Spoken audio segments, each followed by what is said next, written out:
What is going on, guys? It's Kyle here from SpeedBets, bringing you guys another UFC full card breakdown. Today we're taking on POIRIER versus HOLLOWAY 3.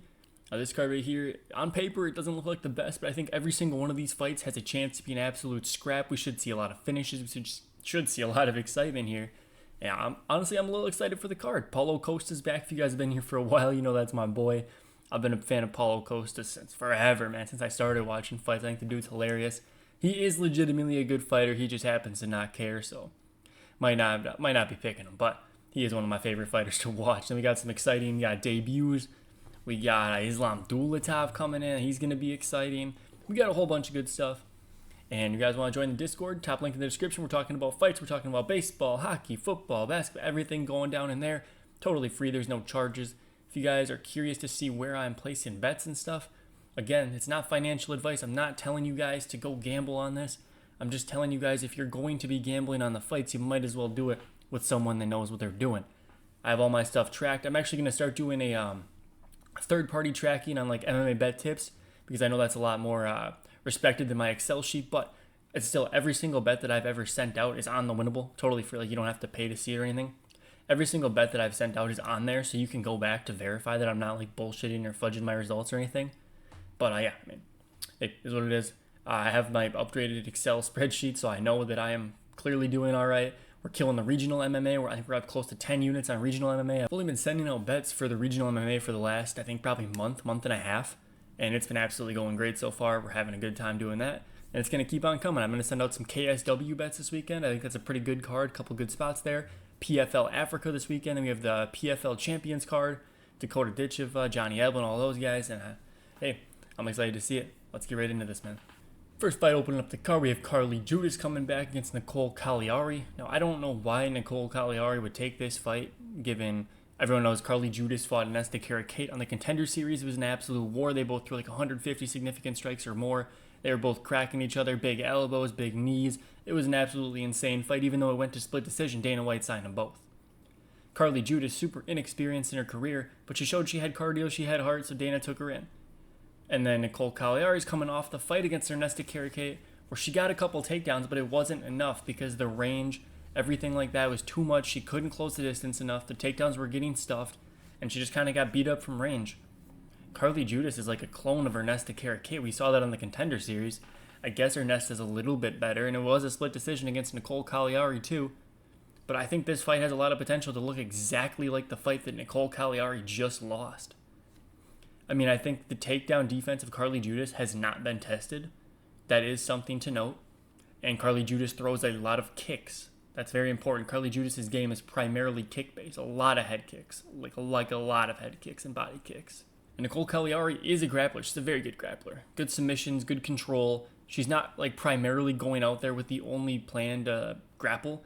She loves to strike too, but she has the grappling in her back pocket. I think in this fight, she'd be dumb to not use it. She can catch the kicks of Carly Judas. She can get the takedowns. I just think we're really going to need to find out what Carly Judas looks like when she's on her back. Can she get back up to the feet over and over?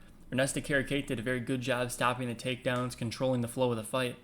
Carly Judas has shown she can get some takedowns of her own, but even Gabriela Fernandez is getting up. And even the commentary team was surprised when Gabriela Fernandez got up because in all of her previous fights, she was unable to get up against maybe not lesser grapplers, but like low-level MMA grapplers. Gabriela Fernandez had absolutely nothing for her. So I think Nicole Cagliari is incredibly live to win this fight. Maybe she could get a stoppage if she gets the fight to the ground. Potentially, if Carly Judas is really like a fish out of water on her back. If Carly Judas comes out here looking like Cesar Almeida off her back, like shit, maybe we can find something, but I don't think that's going to happen. I think most likely Carly Judas is going to piece her up on the feet to like a split decision, maybe a 29-28. Like a very, very close decision where Nicole Cagliari does have grappling success, but it's just not quite enough. I wouldn't lay the minus 300 on Carly Judas unless you really think she can get a finish on the feet here, because Carly Judas is like crazy durable. And I don't think Nicole Cagliari is going to put her away on the feet, so she has to get the fight to the ground. She's going to be at a big, big reach disadvantage again. But at the same time, you could say that she spent that whole training camp preparing for Nesta. She had decent success. You'd think she's going to learn from that. She could maybe replicate that game plan and improve it against Carly Judas to get the win here. I think this fight probably goes to decision. Two girls that are pretty durable. Nicole Cagliari has been finished by a submission. I don't think that's going to happen again. I think, yeah, it goes to decision. Could be a split, maybe fight goes split decision. The plus 3.5 for Cagliari, obviously, but that's super juiced. And I mean, there's not a whole lot you can do with this fight. I think if you're paying minus 300 for Carly Judas, I can't say there's a ton of value there. I mean, this girl has lost both of her fights that have gone the distance. This fight is minus, I think, 250 for the over 2.5. Like, super heavily favored to go the distance. You're going to pay minus 300 for a girl who's lost 2 split decisions. And you can make a case for her to win both of those split decisions. Like, the judges are not the friend of her. Nicole Cagliari obviously lost her only decision. She's a fight finisher. So what's going to happen when this one hits the cards? If you're paying minus 300 for Carly Judas, you're going to be clenching your cheeks holding that ticket. I think that's a horrible bet. I think the value side is Nicole Cagliari, but I'm not the kind of guy. You're not going to catch me throwing out a bunch of units on fighters that I don't even think win the fight. That's not who I am. I recognize where there's value, and I'm not going to bet on something. Even if I think it's a winner, if it has no value, I understand this game enough to know that you can't bet on something like that. Like last week, I told you guys, Chris Curtis. Chris Curtis is going to win the fight. He's the better fighter than Max Griffin. But Max Griffin is notorious for dragging fights to split decision. Chris Curtis fights the level of his opposition. I told you guys, if you're paying minus 300 for Chris Curtis, that's a horrible bet. You are not a good bettor. And look what happened. Split decision. We cashed in on fight goes the distance. Better price than Curtis moneyline. We cashed in on Chris Curtis by split decision. Cashed in on Max Griffin plus 3.5. Like, there's a whole bunch of stuff you can do when the fights have no value. So we can look at fight goes split decision. We can look at the Nicole Cagliari spread. There's so much stuff you can do here. Maybe a decision no action for Nicole Cagliari if we think Judas's grappling isn't that great. But we have no way of knowing that. So I think this fight's going to be a fade for me. But Carly Judas is the pick. We have Bruno Ferreira taking on the debuting Jackson McVeigh. Now, Jackson McVeigh, unfortunately, is getting thrown to the deep end here. This guy signed up to fight Cedric Dumas. Cedric Dumas, I mean, that guy wasn't even in the gym. He was in a dog cage, whatever it was, in the backyard hiding. Jackson McVeigh signed up to fight that dude. Then he signed up to fight a Contender Series guy who really wasn't that good. And now he gets a proven UFC fighter who has wicked knockout power and a very low average fight time. I mean, these two collectively have 0 career fights that have gone to decision. The judges have never been needed in either of these guys' careers. And Bruno Ferreira hits like a truck. I mean, this guy put out Gregory Rodriguez. He was like the first one. We know Gregory doesn't have the best chin in the world. But still, man, then Bruno Ferreira, the only people to put him away. He got subbed up late by Abus Magomedov, who has that Dagestani grappling. He can work in a little bit there. That was a good performance from Abus. We were all over him there at a pick'em. And then Sultan Ruziboyev just caught one of Bruno Ferreira's kicks and then just laid one on him. That was a beautiful shot. Not a ton you can do there. Now, I am seeing people that you can maybe make comparisons. The height of Sultan Ruziboyev, the height of Jackson McVeigh. I don't think that's going to matter. Jackson McVeigh is not that guy. If he catches the kick, he's going to go for the takedown. He's not going to try and blast a shot over top. Jackson McVeigh just kind of runs forward. He runs at you, puts the pressure on you. He's trying to get the fight to the ground. He has some good grappling, some slick submissions. I don't think he's going to be subbing up Bruno Ferreira. I think the most likely outcome here is these guys meet in the middle. It's a car crash. Bruno Ferreira pretty much just pipes him with a big shot over the top. I see Bruno Ferreira round 1 knockout here. I'm not going to get too cute and try and call the submission or anything. I think Bruno Ferreira just puts this dude out cold. Hopefully Jackson McVeigh gets a more winnable fight. Like down the line, maybe he gets the rebooking against Cedric Dumas when his ankle monitor comes off. I don't know if you guys saw the Instagram video Cedric Dumas posted of him training with the ankle monitor. The funniest shit ever. He's like about to check a kick, but it's the kick with the ankle with the ankle monitor on. So funny, man. But yeah, give me Bruno Ferreira round 1 knockout. It's gonna be a car crash. If somehow Jackson McVeigh just lands just throws a big elbow and it somehow hits him, I wouldn't be too surprised. I think this fight for sure ends round 1 under 1.5. It's like minus 250. We got those are odds for a Terrence McKinney fight, odds for a Tom Aspinall fight. Like, these are just some insane fight times. But yeah, give me Bruno Ferreira round 1 knockout. We have Ryan Spann coming back against Lucas Brzeski here. Lucas Brzeski, this guy might be one of the worst fighters on the entire roster. He got that win over Walter Walker where nobody really thought he won. He did a little bit more damage. Walter Walker just had like a bunch of holding time. I wish fights were still scored this week, because then Wonderboy would have gotten the win against Gabriel Bonfim, but we seem to have strayed away from that. But then in his debut, I thought he beat Martin Boudet. I think Martin Boudet is one of the most fraudulent careers ever. This guy's like 6-1 in the promotion. But I don't really think that he beat, I don't think he beat Andrei Arlovsky, which is crazy. I don't think he beat Lucas Brzeski.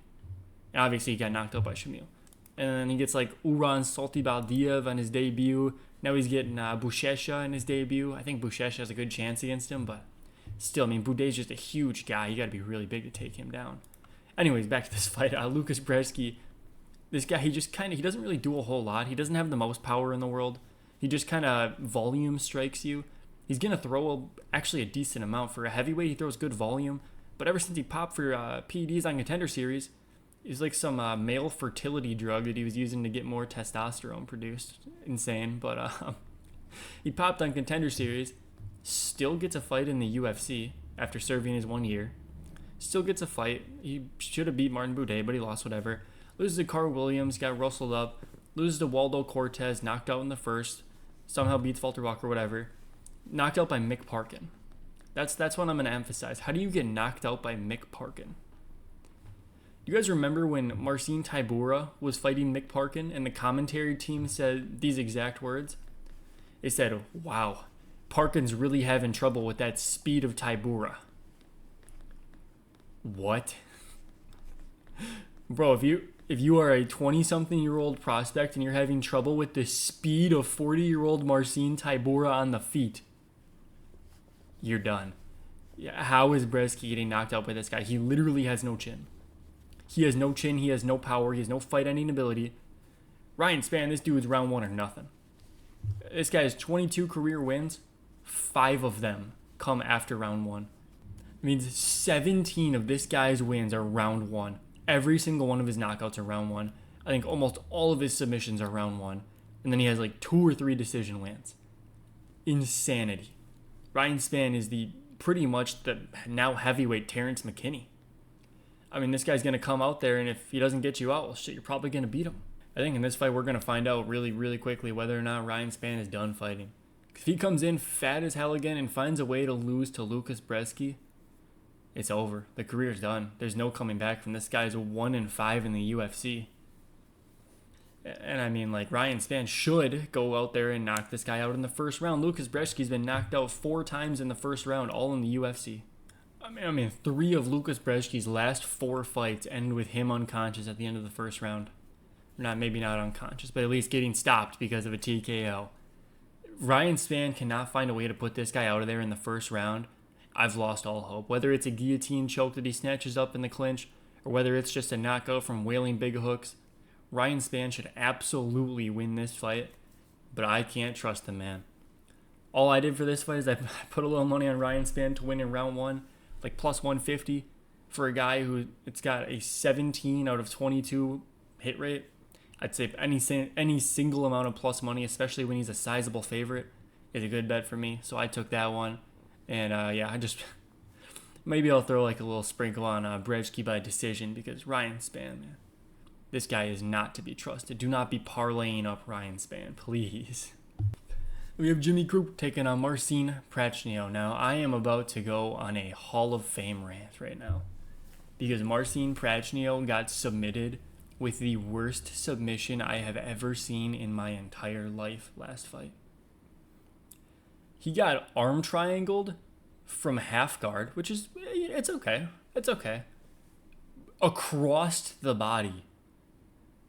Modestas Bukauskas, the kickboxer, submitted Marcin Prachnio across his body from the wrong side half guard.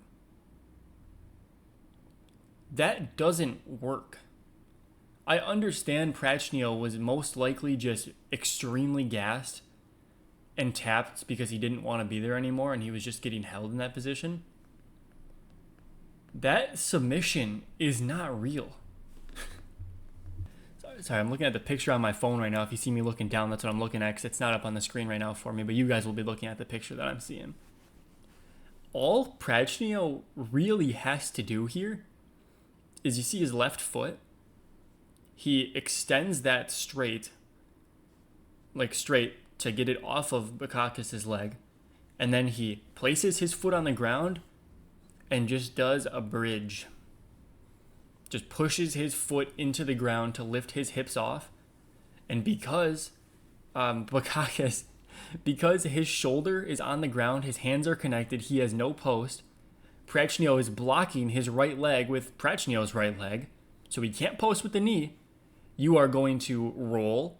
There is no choke. Now you're on top, and you can literally rain down ground and pound because Bukakis is a kickboxer who doesn't have a ground game. Why are you tapping to this, man? You can see the gap between his armpit and like the chin, man. It's not even tight. Like oh my god. And you're getting blocked by the cage, so it's not like you can even switch to like your shoulder isn't getting that jacked up because you're pushed up against the cage.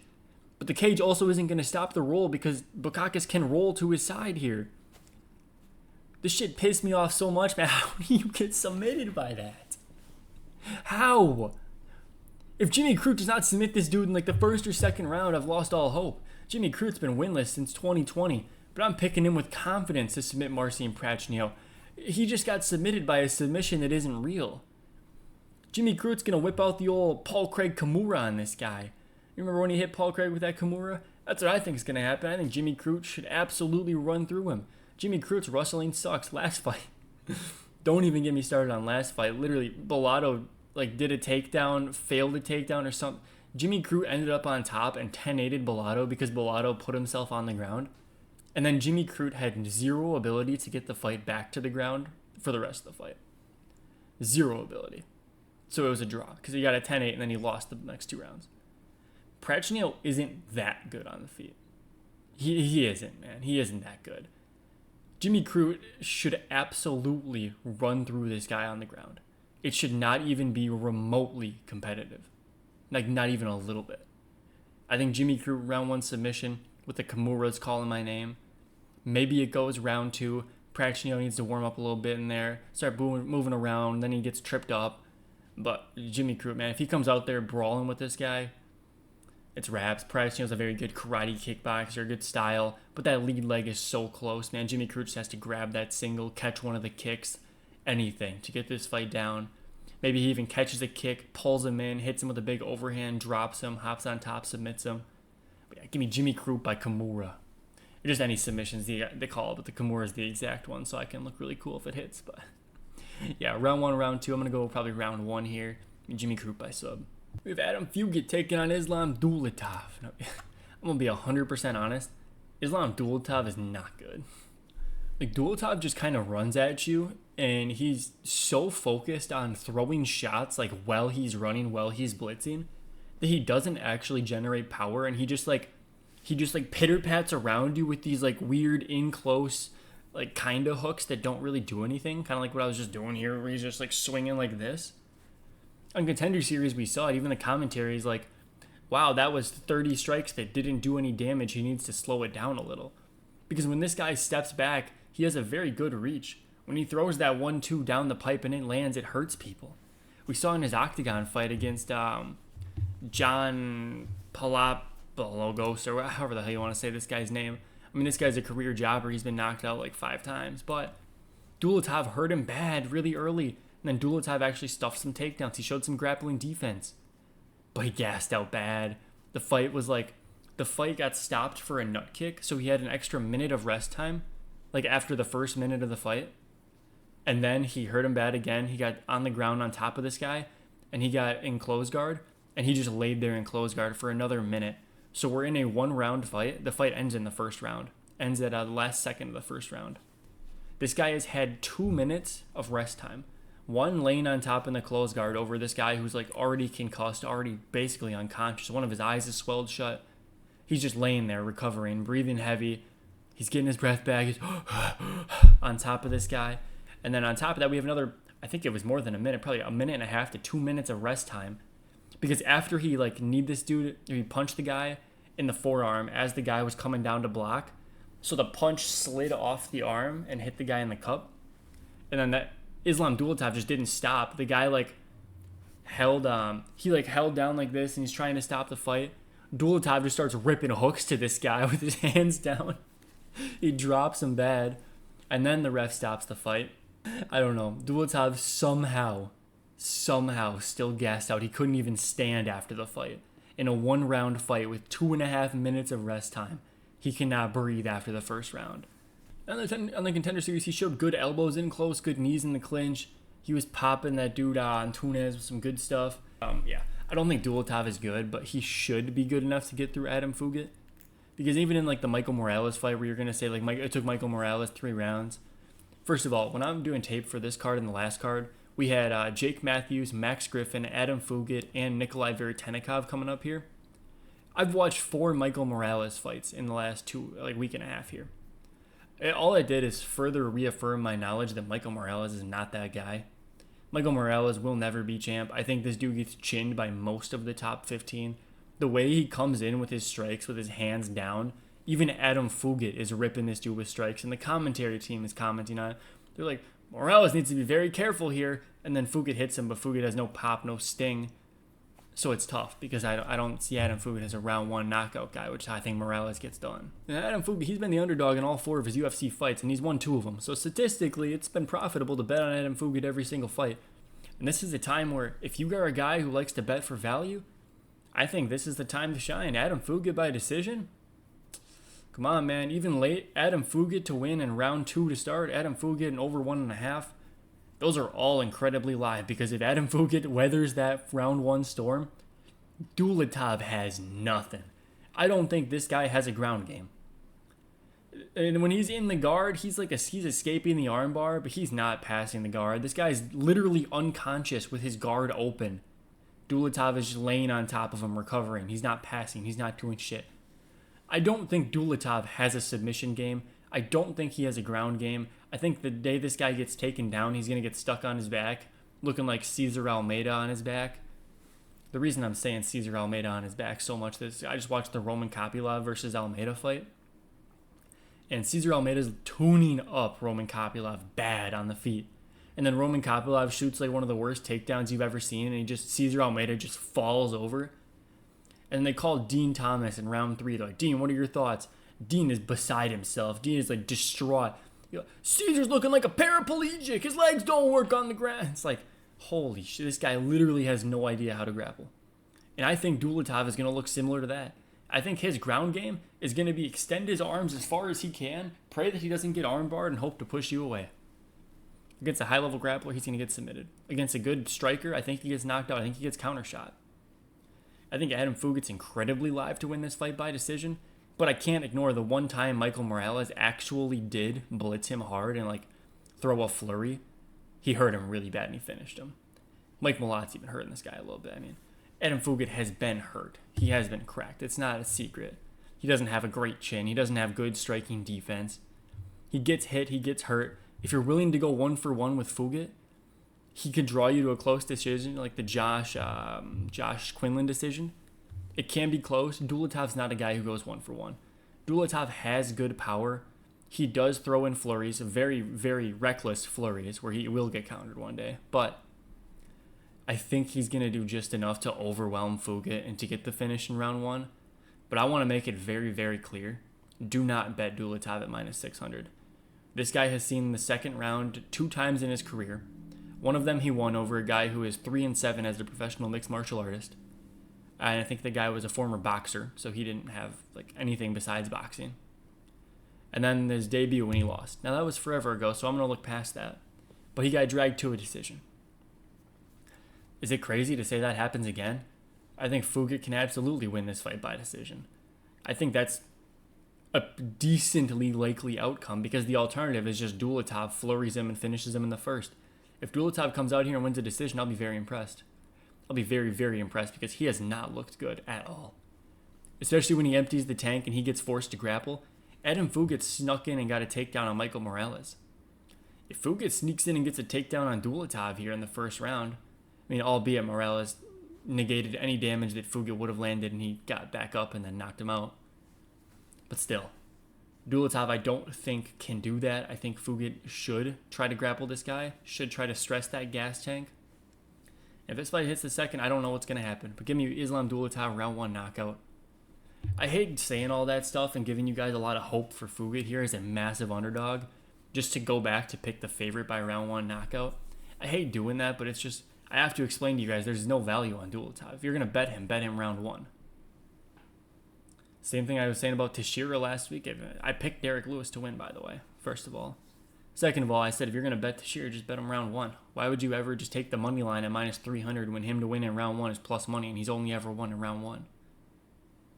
Take Dulatov in under 1.5, and that's going to cover every single win in his career. So, obviously, random things happen. He could win a decision somehow, but give me Fugit by decision for the long shot call. Give me Islam Dulatov round 1 knockout for the actual pick. Next up, we have a Tepa Gauthier taking on Robert Valentin. Now, Valentin threw a big enough of a fit to the UFC. They finally didn't give him a grappler because this guy can't grapple. That was very clear when Ryan Loder took him down, held him down. Torres Finney held this guy on the cage, and he had absolutely no answer for it. I mean, that was embarrassing. You want to make fun of Torres Finney, that's absolutely fine. That was a pitiful performance from him. The fact that Robert Valentin just let it happen for the whole time. There were like 3 separations in the 3rd round. And Valentin could not do a thing about it. He just kept getting put back there. This guy, Robert Valentin, like 6'2", going against 5'8" Torres Finney. When they get separated, this guy runs to the center of the cage. He throws a jumping tomahawk elbow.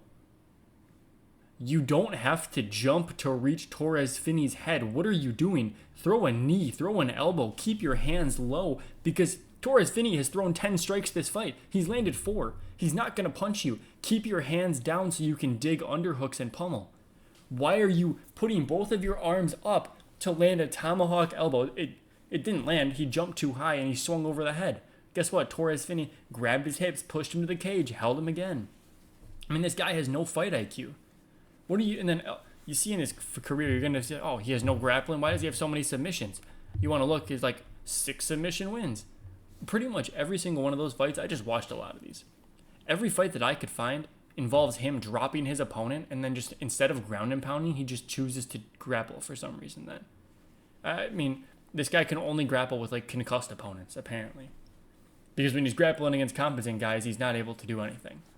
In this fight, I think consciousness is going to leave Valentin's body when a Tepa Gauthier connects with a hook. I think Valentin in this fight should wrestle. And we have seen him. He won in the Ultimate Fighter, in like the final fight, I believe it was, against Paddy McCory. He won that fight by getting a takedown. Are you going to take down a Tepa Gauthier? Maybe. I mean, this guy hits like a truck. The same thing I just told you about Dulatov. I'm going to tell you guys again. Why is a Tepa Gauthier minus 600 favorite? Valentin is a striker. Valentin makes questionable decisions, but he's an unorthodox striker. He fights kind of like Yuri, but without the chin and without the aura. That's pretty much how it is. Without the grappling defense, without the chin, without the aura. And Gauthier, we've seen this guy in the 2nd round once against Yuri Neto, right? Yuri Naida, something like that. I don't know. Yorinoto, something. I don't remember the name. That guy's not good. He just lost to, I'm forgetting names right now. I'm so sorry. He lost to that Bellator submission guy, but he lost by knockout in the 1st round. The guy that just beat Neiman Gracie twice. Fucking, I have to look it up. Jody Yamaguchi. He got knocked out by him in a minute. After it took Gauthier, or basically 2 rounds to get it done. Because Gauthier just swings recklessly. This guy swings for the fences. And Valentin can have opportunities. This guy's very good in close. He throws good elbows, good knees. Everything up there is good. His grappling defense out of the clinch is not good, but his striking in the clinch is pretty good. He'd be smart to wrestle, to stress the gas tank of a Tepa Gauthier, because we don't know. This guy has won a decision in his debut, but that was like Africa MMA Opens. So we don't exactly know how good the opposition was there. I can't find that fight. I mean, I'm just going to tell you guys right now, that guy's 1-6 as a professional. That guy's 1-6 as a professional. His only 1 win is over a debuting fighter. I don't rate that win too highly. He lost a split decision to a guy named Glenn Williams, who never fought again, apparently. So, I don't know. I think if Valentin, again, doesn't get knocked out in the 1st, he becomes more live as the fight goes on, just because we have seen this guy get extended in fights. That's not going to change my pick. I think Gauthier is going to knock this guy out in rounds 1 or 2. I think like minus 300 would be fair, minus 400 maybe. I'm seeing like minus 500, minus 600, minus 700. If you're parlaying a Tepa Gauthier at minus 600, I don't know what's wrong with you. At that point, just bet his knockout. Bet his round 1-2 props. I mean, realistically, Robert Valentin has been finished up. He's been knocked out, and I don't think he's ever been knocked out in the first, but he's never fought anyone with the power of Gauthier. I think Valentin's going to fight a little bit scared. He's going to throw a little bit less. He might try to rustle, but I think ultimately he's going to get knocked out. Give me Gauthier, round 1 knockout. I don't know if the value's there on the money line, but I think the knockout prop is live. I don't see him winning the decision. He's obviously not going to get a submission. So yeah, I think Gauthier knockouts. Dare I say a parlay piece? I have to look at the exact price, but I think I can't look at you too funny if you're parlaying up like a minus 200 or minus 300 parlay piece there. We have Francisco Prado taking on Nikolai Veretennikov, and this fight is tough to call. I'm seeing a lot of confidence on Prado, and I don't know how you can really get there. I understand Prado he seems to be the better striker. He's got the youth on his side. It's like 13 years of youth. He has power in his hands. He's knocked out guys like Adam Azitar and a couple other guys outside the UFC. But I mean, Veretennikov is a very good rangy striker. And Prado is going to be way undersized at 170. It's just the fact of the matter. He wasn't a big 155er. He's a small 170 fighter. Saw that against Jake Matthews, who I don't rate that highly, even though he is coming off a phenomenal win last time out. I think Francisco Prado hasn't really shown us a whole lot. I mean, this guy is like a 9% takedown accuracy, 20-something% takedown defense. The grappling's out of the question. The striking, he's going to be at a massive reach disadvantage. 60-something to like 75 inches of reach. 74, I don't know, something like that. Veretennikov has shown he can use his range too. If Prado wants to sit there and go 1-for-1, Veretennikov's going to pick this dude apart all night. I think Prado has to mix in the rustling. I mean, he's landed 1 takedown in his UFC run. I think it's like 1 out of 15 attempts or something. And he's like 1 for 12 in the UFC on takedown attempts. He couldn't knock out Jamie Malarkey at a weight class where Jamie Malarkey has no chin, and Prado should be bigger than he's going to be here in like relativity. So I don't know this guy has the most power. I don't think he has grappling. He can't get the takedowns. He got 1 on Jake Matthews somehow. That was pretty sneaky. But I mean, is he going to take down Veretennikov? He has to. That's Veretennikov's weakness. We saw that last time out against Mr. Van Zandt. I think Veretennikov, I think he's the A-side here in this fight that should play out like it's striking. Prado didn't shoot on Zellhuber, and Zellhuber just controlled him with the range. Veretennikov can control him with the range here. This guy made Michael Morales turn to a rustler. That's how Michael Morales ended up securing that fight. He locked it up with the rustling. And now again, I don't think Michael Morales is this uber prospect that everyone thinks he is. He's not a future champion by any stretch of the imagination. But Veretennikov made that guy rustle, and he's been known as a striker. Prado is nowhere on that level. He's not even remotely close to that level. This guy is getting shut out by Jake Matthews. This guy is getting shut out by Daniel Zellhuber. Jamie Malarkey beat this guy. It's tough, man. It's tough. I want to pick Prado because of the youth and everything, and then Veretennikov, he just looks so bad in his last fight, but I can't. I think Veretennikov is going to pick this guy apart on the feet. He's going to win a decision here. I don't think he's going to crack the Argentinian chin. We all know South Americans just have different levels of chin, unless you're from Brazil. If you're from Brazil, you got a weak chin. Anywhere else in South America or Latin America, you got a crazy chin. So you give me Veretennikov by a decision here. Unless Prado comes in with like a Hamzat level rustling plan, if this guy's shooting off rip every single round, I'm actually curious what Prado's takedown prop is going to be. Because he does have a 9% takedown accuracy. So theoretically, it should be a pretty high number. It should be like a +3, +400, because Veretennikov, he's susceptible to the takedowns. We saw that last time out. Prado can land takedowns. He should land takedowns. I might take a shot on the takedown prop. I think if you're paying juice for a guy like Prado, who literally has one way to win this fight, and that's kind of by fluke knockout, I just think that's not the best bet here. I don't know if I'm going to come around to a Veretennikov bet, just because I don't think he's that great.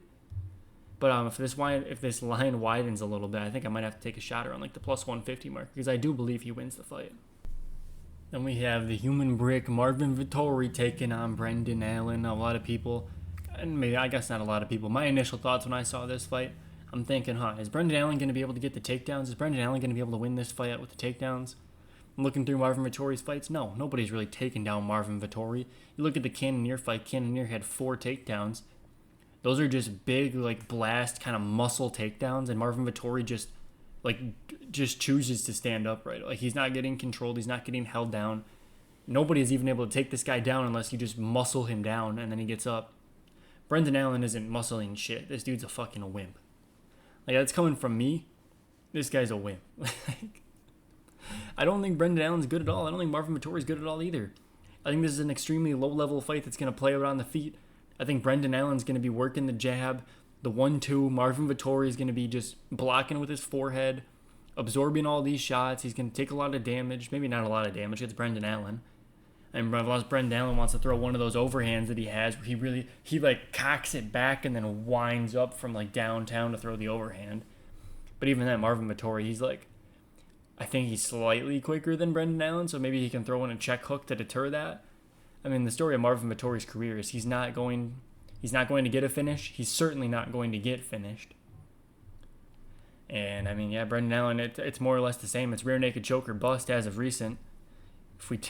I know this is like super selective, like the rear naked choke is his game, but I just don't see that as a possibility. So if we take out his rear naked chokes, the only time this guy has not gone to decision is against Carl Roberson when he heel hooked him, or against Strickland and Curtis when he got knocked out. Marvin Vettori does not have the power to knock Brendan Allen out. I think Brendan Allen has a half-decent chin. Half-decent. I just can't see a world where this fight doesn't go to decision. I think the over 2.5 is like nearly a lock. I understand why Brendan Allen's the favorite, because Marvin Vettori has no defense, and he looked horrible against Roman Dolidze. Even in the first fight against Roman Dolidze threw, I think it was 6 overhand lefts in a row at one point, and like every single one of them landed. Marvin Vettori didn't move his head once. He didn't block a single one. And the second fight was more of the same, but Roman Dolidze mixed in a little bit more. Marvin Vettori just kind of got walked down.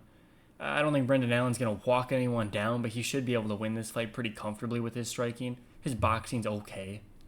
His boxing's good enough to the point where, like, from time to time, he chooses not to grapple. But even against Anthony Hernandez in the first round, he had good success stopping the takedowns, controlling the fight on the feet. I think Brendan Allen for sure wins the first round. Hopefully he wins the second round. I think this fight kind of comes down to the second round, unless Marvin Vettori just wants to get shut out again. But yeah, give me Brendan Allen by decision. This fight could go split. The split's a decent look. It's just two very, very low-level guys. This is one of those fights that's so bad you could see it being a draw somehow. Like maybe Brendan Allen finds a way to get a takedown, then he just 10-8s Marvin Vettori in the first round, and then Marvin Vettori just like stands up. He's like, okay. And then he just goes back in and wins the last two. Like, Brendan Allen does death gas. The guy's a horrible gas tank, even though he has 5-round wins. Like, I don't know how this guy functions, man. Give me Brendan Allen by a very, very bad fight. Brendan Allen by a very bad. Kyler Phillips taking on Vinicius Oliveira. And this fight right here is another one with a pretty close line, but I'm seeing like everybody on Tapology, like everybody's picking Vinicius Oliveira. I guess I don't really know why.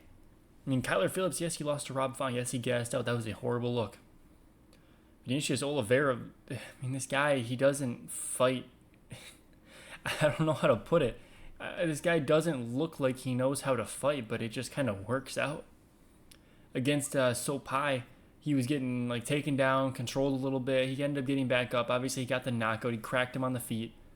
So then he goes against Ricky Simone. And we're like, oh, like Ricky Simone's going to rustle this dude if Sopai is taking him down. He just like spawned in to that fight. Just appeared with like majestic takedown defense. He's like stuffing Ricky Simone, beating up Ricky Simone bad. And then he just kind of continued it on. I mean, he fought Said Nurmagomedov. Said's not really like shooting takedowns mostly. He's more of a defensive grappler with the guillotines and ninja chokes and stuff. But then he beats him, and he just kind of out-cardioed him. I think Vinicius Oliveira is a slow starter. He just kind of relies on his pressure wearing down his opponents, and then they gas out, and he wins the second and third rounds.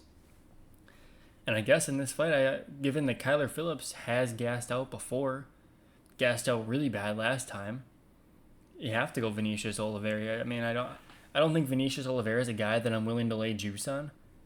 This guy's hard to bet on as a favorite, especially in like a step up in competition like Kyler Phillips, because the guys that Vinicius Oliveira has been fighting, like Said Nurmagomedov is kind of a discount Kyler Phillips, if that makes sense. They both have like flashy striking with some spinning techniques, but Kyler Phillips is also able to offensively grapple. He's also able to technically strike. Said's just kind of a wild guy, a wild card, you know. And And I think that Kyler Phillips probably wins the first round, like 9 times out of 10. But I mean, what happens in the second? What happens in the third? I think Vinicius Oliveira wins the third round at a very, very high percentage. I think Kyler Phillips wins the first at a high percentage. What happens in the second round? It's probably going to be Vinicius Oliveira stuffing the takedowns because he just, again, appeared with really good takedown defense in the Ricky Simone fight. And he's just probably going to batter Kyler Phillips up. And if Rob Font's able to stuff your takedowns after the first round and beat you up, Vinicius Oliveira hits harder than Rob Font. The thing is, Vinicius Oliveira, he's so counterable. Like, when this guy's throwing strikes, he's like, he has his hands up, whatever. Actually, no, he doesn't even have his hands up. His hands are always down. What am I even talking about? This guy's hands are down by his side. He's kind of in and out. And then when he winds up for something, it's coming from downtown. He's cocking it back, and he's going to let it fly. When he hits you, it counts, but he doesn't hit every single one of his shots. He whiffs quite a few because he's winding him up so much. I think Kyler Phillips' movement's going to be good enough to give Vinicius Oliveira to miss. It's going to make Vinicius Oliveira slow down a little bit. But I think ultimately, unless Kyler Phillips has addressed his cardio issues, I can't bet on him. I just can't. I can't even pick him. I'm going to pick Vinicius Oliveira by decision.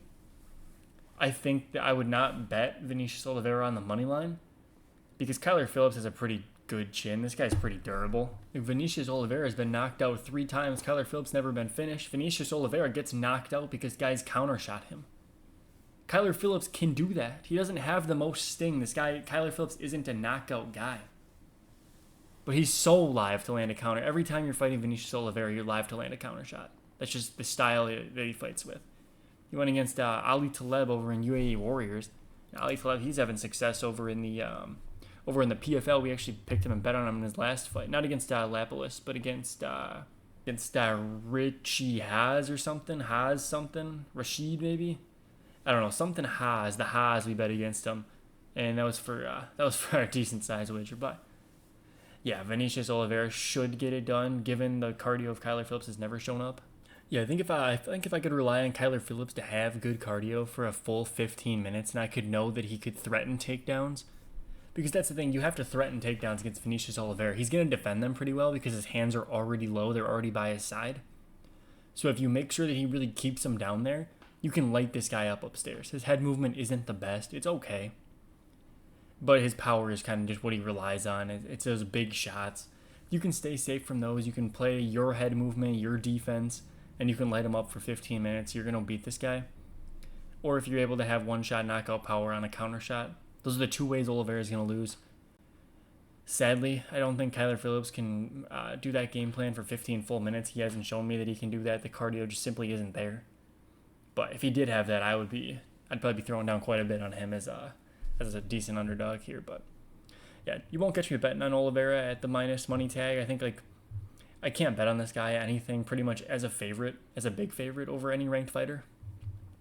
It's just not worth it for me. I mean, if this was pick'em, I could maybe come to an Oliveira bet. I could probably get around to it there. Maybe if his decision prop is somehow like big plus money, I'll take a stab at that. But I mean, yeah. Just give me, as sad as it is, give me Oliveira by decision. I'd love to see Kyler Phillips knock this dude out just because I hate Oliveira's style so much. But I'm also not a big fan of Kyler Phillips and being a PED cheat. So yeah, give me Vinicius Oliveira by decision. We have Michael Johnson taking on Daniel Zellhuber. Daniel Zellhuber obviously incredibly young for this division. Not even necessarily for the division, just for the UFC as a whole. Only 26 years old, Michael Johnson, but as old as they get. I think this dude's 40 or 39, pushing 40. Yeah, he's 39. I mean, this fight's kind of set up for Zellhuber to win, but Michael Johnson, as you know, he has a lot of very, very quality wins. A lot of wins that make you think, how did he beat that guy?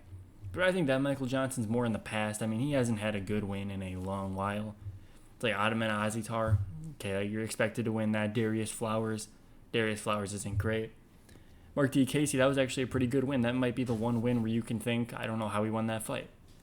But then he got knocked out by Diego Ferreira, lost to Jamie Malarkey, lost to Clay Guida, Thiago Moises. It's a whole bunch of losses. And Zellhuber, I think he's of the caliber of fighter that he's going to beat a Michael Johnson. Zellhuber's always been about volume. He's landing like 6-something strikes per minute. He's throwing even more than that. I think it's around 10 to 11 strikes per minute. He lands at a pretty high clip. Actually, technically speaking, he lands at a low clip, but his volume is much higher. He's probably throwing around 15 range strikes per minute, landing 6. And Michael Johnson, I think he's just going to eat all those punches. Regardless of what happened to him in the Diego Ferreira and the Josh Emmett fights, I don't think Zellhuber is going to put Johnson away. I think it's going to be a decision. And I think Zellhuber is going to light up the stat sheet, probably 100+ significant strikes. Michael Johnson, he's probably going to make this remotely competitive because that's what he does. It's his bread and butter. He's a striker. I guess more of a rustling base, but he is a quality striker. He's fast. He's just not going to have the range. Zellhuber's really good at using his range, keeping you on the outside. And I think Michael Johnson's just going to get outworked to probably a 30-27 decision. Now, Dan Ige taking on Patricio Pitbull. Pitbull in his last fight came into the UFC, got absolutely walloped by Yair Rodriguez. 30-27, he got knocked down. He got almost finished by Yair, which is crazy. Yair was almost finishing this guy with ground and pound. If you know anything about Yair's ground and pound, it ain't pretty. Dan Ige coming off the knockout win over Sean Woodson. Dan Ige obviously got that pressure boxing. Very, very, very durable. Dan Ige has never been finished. This guy doesn't have an off switch. Pitbull is not going to be the one to find that off switch, in my opinion. This guy has been put down. He's been knocked down. He used to be able to rustle his way through, take you down over and over, grind you out, which is a perfect way to beat Dan Ige. You look at guys like Movsar Evloev, Bryce Mitchell, even Diego Lopez. They're able to just rustle Dan Ige and just stay safe. They're able to take the mount, take the back, just control him from half guard. Every position, Dan Ige, he's competent enough to not get finished, absolutely, but he's not necessarily always working back to his feet. If this is the Pitbull of 6-7 years ago, I'm taking Pitbull all day. It's going to be a max bet because he's just going to rustle Dan Ige. But in the last fight against Yair Rodriguez, who has very, very bad takedown defense historically, he landed 1 takedown.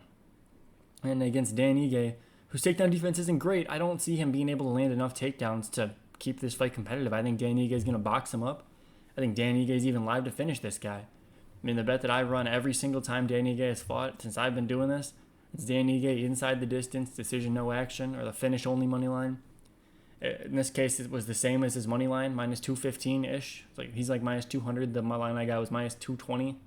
Minus 215, minus 220, something like that. And I mean, you put everything you got on it. I mean, Dan Ige isn't going to get finished. Worst case scenario, he loses the 30-27 decision. But I would like to remind you guys, Pitbull is an unranked featherweight. Dan Ige, the last unranked featherweight, Sean Woodson, knocked out. Andre Feely, knocked out. Nate Landwehr got 7 shades of shit kicked out of him. Damon Jackson, knocked out. Gavin Tucker, knocked out. Every time this guy fights an unranked featherweight, he just mollywops him. He just cleans him up easily. And then he takes a step up, like fight the Korean Zombie. He loses. He fights Josh Emmett, he loses. He fights Evloev, he loses. Bryce Mitchell, he loses. It's just over and over and over again. It happens. Every time he takes a slight step up, he loses. Every time he takes a step back down, he knocks him out. He's keeping this top 15 very safe, and I don't think Pitbull's going to find himself in a ranking. I mean, this guy is, 38 years old now? I think his time is in the past. I don't think 33-year-old prime Dan Ige is going to be giving up his ranking spot today. I mean, Dan Ige I'm going to go round 3 knockout. Dan Ige needs to carry his power. Usually he sparks him in round 1, but I think Pitbull is durable enough to make it round 3. I think eventually it's going to be kind of like a mercy kill. Like Dan Ige is going to drop him for the second time or something. He's going to hop on top, and it's going to be a good stoppage. Kevin Holland, Daniel Rodriguez. Now Kevin Holland's a guy that I absolutely despise. I'd love to see Daniel Rodriguez go in here and knock out Kevin Holland. I'd love to see it. I just don't think it's possible. I don't see a world where Daniel Rodriguez wins this fight. Because Kevin Holland, the knock on Kevin Holland is always, and I'm a notorious Kevin Holland hater. I'll bring this up every single time he fights. You cannot trust this guy. You don't know if he's going to try. And in this fight right here, everything's the same. You don't know if Kevin Holland's going to try. But I don't think he needs to. I mean, Daniel Rodriguez coming off the poor performance against Santiago Ponzinibbio where he found a knockout because Ponzi's chin has just been gone forever. I mean, I said when I was breaking down the fight, I was like, every single fight I'm seeing from Ponzinibbio, this guy's in a constant state of being rocked. He has no chin. And now Daniel Rodriguez is going to be taking a giant step up to Kevin Holland. Kevin Holland's going to be taking a step down after beating Vicente Luque. Vicente Luque is worlds better than Daniel Rodriguez. You kidding me?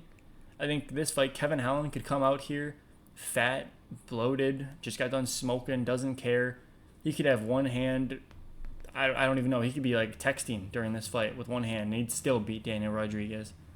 I don't think Daniel Rodriguez has a path to victory here, but he has been relatively durable in his career. I think Kevin Holland's live to find a knockout, but the official call is going to be Kevin Holland by 30-27 decision.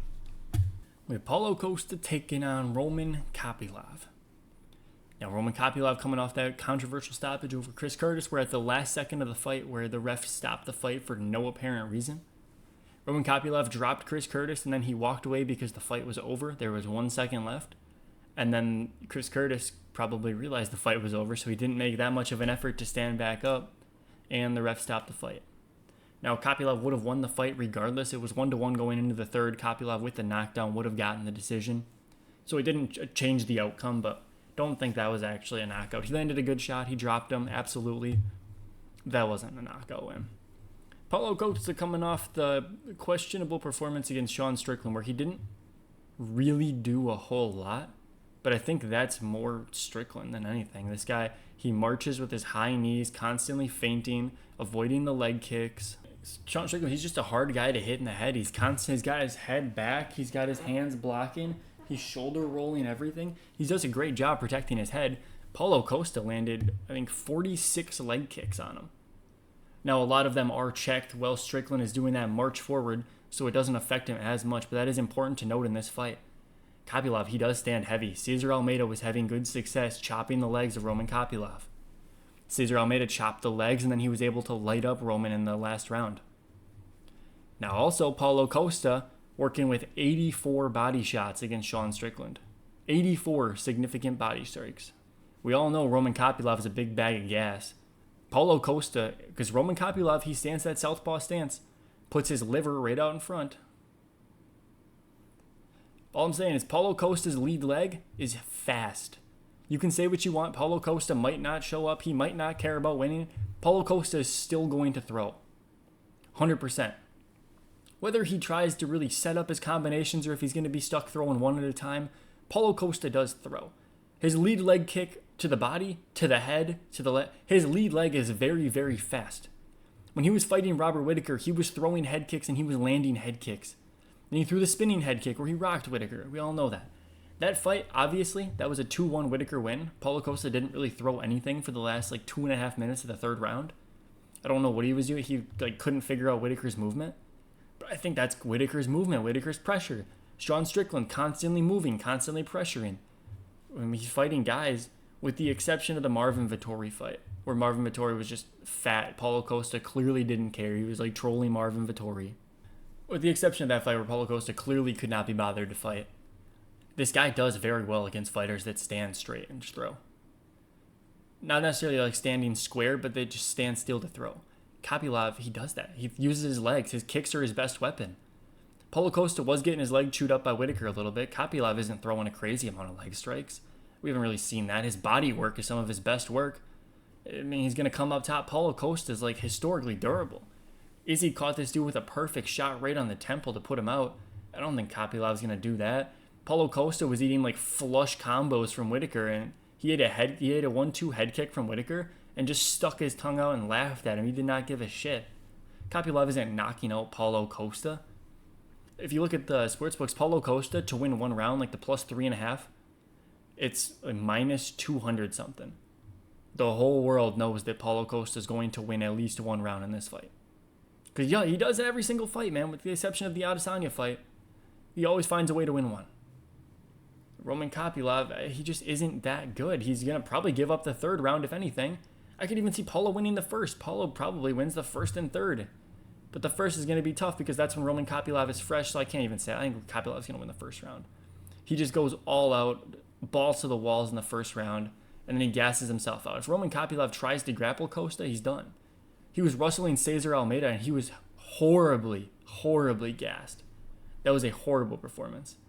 Roman Kopylov has striking cardio to a degree. The third round, he's still going to be slow. His hands are going to be even lower than they already are. Paulo Costa has a fast jab. I think Paulo Costa's jab is going to be there all night. Roman Kopylov might eat the jab and come back with 1-2, but it's not going to change the fact that Kopylov is probably going to be bloodied up. His nose is going to be pouring blood. Costa's jab is really nice. Costa's low kicks are really nice. They're going to be effective on Kopylov. And Kopylov's liver is sitting there right in the front for Paulo's lead leg body kick, which is one of his best weapons. I'm not going to call Paulo Costa to win the fight because I really don't think that he cares enough. But you should not be paying minus 250 or whatever you're, minus 260, minus 280 I'm seeing. You should not be paying that for a guy like Roman Kopylov who has a horrible gas tank. You know this guy is going to probably lose the third round. When has he won a third round? He laid on Cesar Almeida for, I think, 3 minutes of the round and still lost the third round.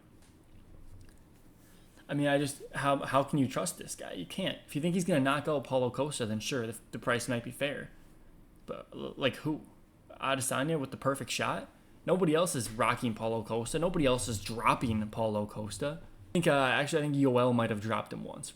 Regardless, against Yoel, he still didn't get finished. Paulo Costa has gone 5 rounds against Vettori. He didn't look amazing, but he wasn't like sucking wind, unable to throw strikes like Kopylov is at the end of a 3-round fight when he grapples for a little bit. If I knew Paulo Costa was going to like initiate the clinch, initiate the grappling, he'd be a lock in my books. I think anyone who's willing to wrestle Kopylov is going to beat him badly. Hernandez showed us that.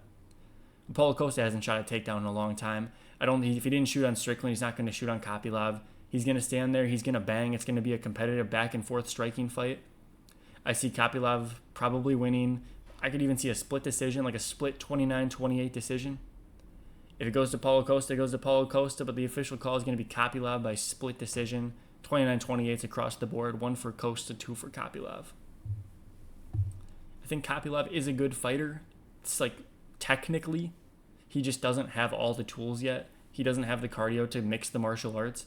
If you're willing to engage in a standout battle, you're probably going to lose to Kopylov. But Cesar Almeida was absolutely torching him after he got tired. So we know Paulo Costa has a gas tank. If Paulo Costa just pressures him in the 3rd round, he can easily win this fight. In event time, Max Holloway, Dustin Poirier. Now everyone, it's a trilogy. We know it's a trilogy. They fought like 6 and 13 years ago. I do not care. That shit literally does not matter. One fight being over a decade and the other fight being over half a decade old. I do not care. Obviously, it is an edge for Dustin Poirier to know that he's beaten this guy twice. That is a mental edge. Albeit, Dustin Poirier has not had a lot of success recently. Yes, he chin-checked BSD after getting dominated in the 1st round. He got dominated by Islam. People want to make it out to be that Dustin Poirier, he had a phenomenal performance. No, we just thought he was going to get subbed in the 1st. He got subbed in the 5th instead. He still, I think on damage, he won 1 round. He got outstruck at distance by Islam. Not even in the clinch where Islam wants to be, but at range, Dustin Poirier got outstruck by Islam. He got worked on the ground, controlled every single round. It wasn't a good performance. He didn't look good. He just exceeded our expectations of him getting finished in the first 5 minutes. Max Holloway was actually making Topuria work. They were trading boxing combinations. Max Holloway was doing a lot of good things against Topuria. Just so happens Topuria has phenomenal power. Max, I'm not going to try and blame the cut or anything, but he cut back down after bulking up to 155. He said he had a great cut, so I believe him. But still, his chin at 145 against a guy like Topuria, I mean, it's tough. Topuria hits harder than a lot of people we've ever seen. He's very precise when he hits you. It's right on the temple. He's doing the right shots the right time. His hooks are nasty. He caught Max with the overhand left, and he went down. Max Holloway gets hit a lot. That's his biggest flaw in the UFC. His entire career, it's been his biggest flaw. He just gets hit. His striking defense is not good. But his output is there to match it. He's willing to take 2 to give 5. You can't. It's not even like a take 1 to give 2. He's taken 2 to give 5. His Max Holloway gets hit. I think he's absorbed the most significant strikes in the UFC by like not even remotely close of a margin. And Dustin Poirier, he landed volume on Max in the 2nd fight. Max Holloway came up to 55 to get the interim title shot. Relatively short notice, didn't bulk up to the weight class. He looked really pudgy in there, and his chin was not where it needed to be. He got rocked early in that fight, and he still managed to come back and start having moments against Dustin Poirier. That was a competitive fight. Dustin Poirier, in that 1 round where he rocked Max Holloway really badly, he didn't drop him, but he rocked him really badly. He unloaded like 100-something strikes on Max, and he still didn't get him down. Max Holloway is crazy durable. The knockout to Islam does not change that. I know that a lot of people are saying that Max Holloway doesn't have a chin now. I think he still has a chin. I think he's going to be just fine. I think Dustin Poirier is probably just going to get age diffed. I think Max Holloway is in the prime of his career, incredibly athletic. Dustin Poirier has so many injuries. He had the rib injury. He blew out his knee in the Islam fight. I mean, we're going to be seeing him adjusting the shorts constantly throughout the fight, and I think Max is just going to be lighting him up from range. Poirier found a lot of success when every time Islam grabbed him, he was rocking Islam with the body shots. Islam had a staph infection, so his cardio was already impacted, and then Dustin Poirier ripping the body shots. It made Islam look a little bit worse than he probably otherwise would have. But Max Holloway isn't going to clinch you. Dustin Poirier's best bet is to initiate the wrestling like he did in the second fight. Obviously, in the first fight, he sub-max. Second fight, he's attempting takedowns. What did he attempt, like 8 takedowns? If we see Dustin Poirier try to take the fight to the ground, hey, I'm going to get a little crazy. Dude, if Dustin Poirier starts trying to take the fight to the ground, don't be surprised if you see Max Holloway roll for like a Darce or an Anaconda choke. You remember when he had TKZ in that Anaconda choke? That shit was looking pretty good. Max Holloway was looking pretty crisp. I saw a couple training videos on, I saw an Instagram clip. Max Holloway, he's like training grappling. You know, he isn't just ready to strike. He's ready for a mixed martial arts fight. He knows Dustin Poirier wrestled last time. Dustin Poirier probably tries to wrestle again. You can't handle Max Holloway on the feet for a full 25. That's a recipe for disaster. Justin Gaethje found that out the hard way. And even in their first fight, Max Holloway, it was like the very last second of a round. He wasn't close to getting the submission or anything. I just watched it back. He shot for the choke, all right? If you want a crazy flyer bet, go to the exact submission bets on some of those websites. Throw out a Max Holloway by Darce or Anaconda. When we just saw Dustin Poirier get finished by the Darce, obviously he was training the Darce specifically for Islam. And he still got hit with it. Max Holloway, he rolled for the Anaconda on TKZ, and that was looking good. I remember that. I just watched that back, man. That'd be a flyer, but this fight, like 9 times out of 10, goes to decision. I think Max Holloway's just going to kind of walk around the cage, do what he does. He's going to beat down Dustin Poirier. I think Poirier is just going to be a little bit slower. The power isn't going to be felt as much as it was in the second fight because Max Holloway is properly bulked.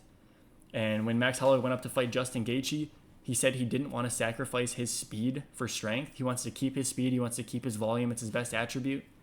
And I think that's a great idea. I think just being able to be more hydrated, being able to eat more while you're training, it's just all good things for Max Holloway. It's going to lead to a better chin. He's still bigger than Dustin Poirier. And I think Max Holloway is going to out-volume Dustin Poirier to... it's going to be a competitive decision. But I'm going to give the edge to Max Holloway here. I think he gets it done on the cards. If you guys enjoyed the video, make sure you drop a like. Join the Discord, top link in the description. If you want to see the bets that I already have sent out, also the second link in the description. And we're going to keep it coming, man. Profits are going good. Last week, we only had like a couple bets, and one of them was just a bad bet on Kennedy and Zeshku. Garbage bet. I had another one on Chidi and Jikuwani. Both got subbed in the first round. Horrible bets, but we didn't have like hardly any action.